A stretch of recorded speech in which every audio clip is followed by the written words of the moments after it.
сакам да го соопштам ставот на независната претеничка група од ВМРО ДПМН и Коалицијата за подобра Македонија во однос на реформските закони кои што се денеска на дневен ред. Прв таков закон е законот за судовите. Сметаме дека е добро подготвен закон во кој има основа за подобрување во правец на независноста на судството и заштита на судовите, секако согласно стандардите на Венецијанската комисија. Сметаме дека има работи кои што нема да го нарушат нити засегнат мерит системот, а ќе значат подобро законско решение. Имено нашите забелешки се во делот на изборот и унапредувањето на судиите, како и дисциплинската одговорност, со цел да не останат можности да има субјективни причини за некој судија да биде разрешен.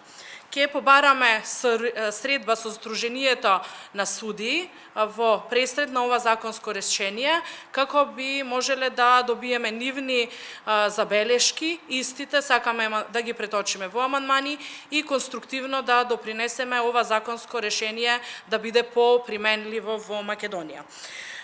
Воедно сметаме дека проширената надлежност на судовите во Кичево, Гевгелија и Кавадарци, која што е понудена во законското решение, е добар предлог, но нашиот предлог е наместо во 2021 година, ова да се овозможи уште во 2020 година, со што би излегле во пресред на граѓаните и секако и бизнис секторот.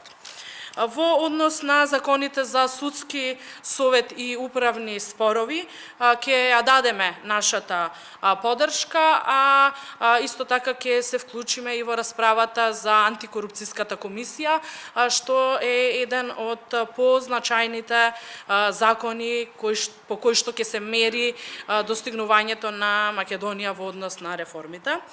И исто така на дневен ред е и законот за прекршоци.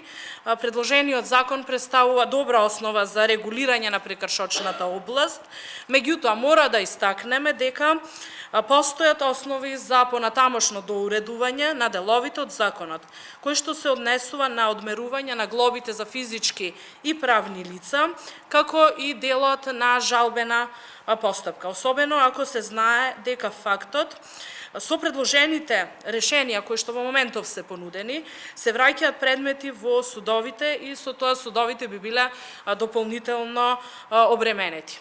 Тука планираме да реагираме и соодветно ќе предложиме амандмани исто така во насока на подобра ефикасност на прекршочната политика, процентуално одмерување и намалување на некои од казните каде што сметаме дека тоа треба да биде така. Ви благодарам.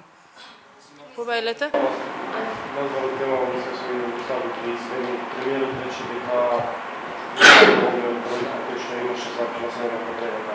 Дали се во комуникација и дали некои од вашите пратеници сега не сакат да гласа или како се состојбата, дали следите? Сметаме дека за сега процесите позитивно се одвиваат. Сега во пресет и на овие закони сметаме дека ќе има конструктивност и од страна на владата и дека овие добронамерно поднесени амандмани ќе бидат прифатени и тоа секако е дел од реформите за кои што зборувавме и процесот на помирување и интеграција.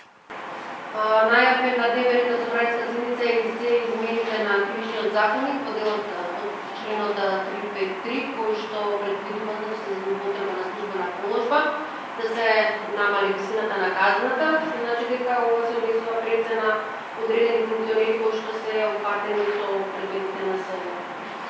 Законот кој што е предложен првично се однесува на говорот на омраза, кој што ние даваме силна поддршка дека треба да биде порегулиран и дека треба сите заеднички да се бориме тоа да се искорени од нашето општество. Во однос на членот за кој што ме прашавте, кратко имав можност да го погледнам, мислам дека нема да значи некое губење на случаи, но за детали би требало да ги прашате предлагачите сепак. Дали би учествувале уставни измени за промена на начинот на избор на председател на државата, односно намалување на цензусот или пак избор на председател на државата? Доколку дојде таков предлог, тогаш би разговарале сега Нема таква тема се уште.